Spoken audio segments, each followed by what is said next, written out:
நாங்கள் சிறந்தவர்கள், நீங்கள் தண்ணி கொடுத்தா நாங்கள் குடிக்க மாட்டோங்கிறோம். சரிப்பா, இந்த ஐயராக வந்தீங்களே, இந்த தகுதி நீங்கள் வளர்த்தி இன்னைக்கு மதிப்பு மிக்கவர்களாக சுற்றிட்டு இருக்கிறீங்களா பூமியில், எப்படி உங்களுக்கு தகுதி கிடைச்சது?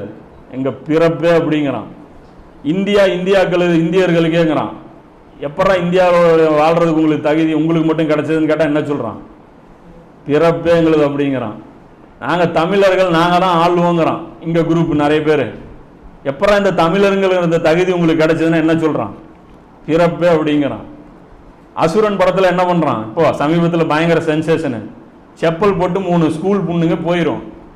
செருப்புலேயே அடித்து அந்த பொண்ணுகளை எங்களுக்கு நிகராக செருப்பு போடுறதுக்கு நீங்கள் தகுதி அடைஞ்சிருவீங்களா அப்படின்னு சொல்லி போட்டு அடிப்பான். செருப்பு போடுற தகுதி இவங்களுக்கு இல்லை. இவங்களுக்கு எப்படி செருப்பு போடுற தகுதி வந்துச்சு? எங்கள் பிறப்பே அப்படி. புரியுதா?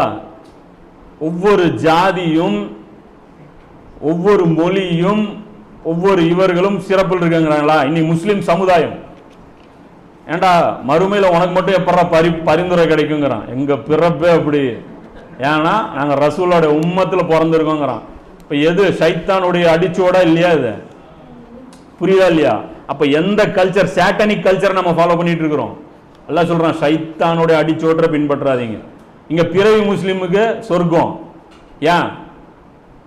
ஒன்றும் அவன் செய்ய வேண்டியதில்லை, அவன் எந்த கடமையும் இல்லை. ஏன்? பிறப்பே அப்படி. அல்லாஹ்வுடைய அருள் செய்யப்பட்டது. எங்களுக்கு அருள் கிடைச்சிருக்கீங்க, அது ஏன் உங்களுக்கு பொறாமப்படுறீங்க? We are the chosen people அப்படிங்கிறான்.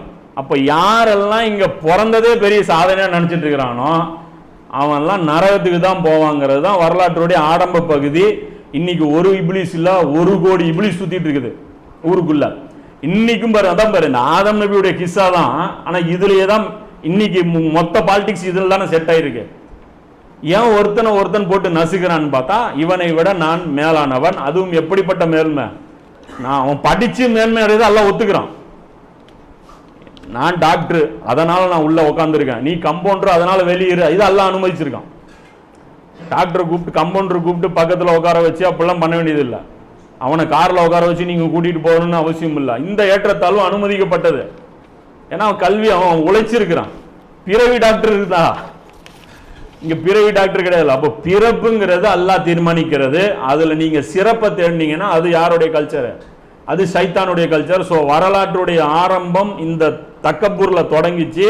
அந்த வரலாற்றுடைய முடிவு இந்த தக்கப்பூரில் முடிய போகுது. இதுதான் இந்த பூமியில் ஃபசாது அவுத்து விட்டுருக்கு. இப்போ வரலாற்றுடைய முதல் நிகழ்வே என்ன? பிறப்பின் அடிப்படையில் இருக்கிற தக்கப்பூர் தான் பிரச்சனை.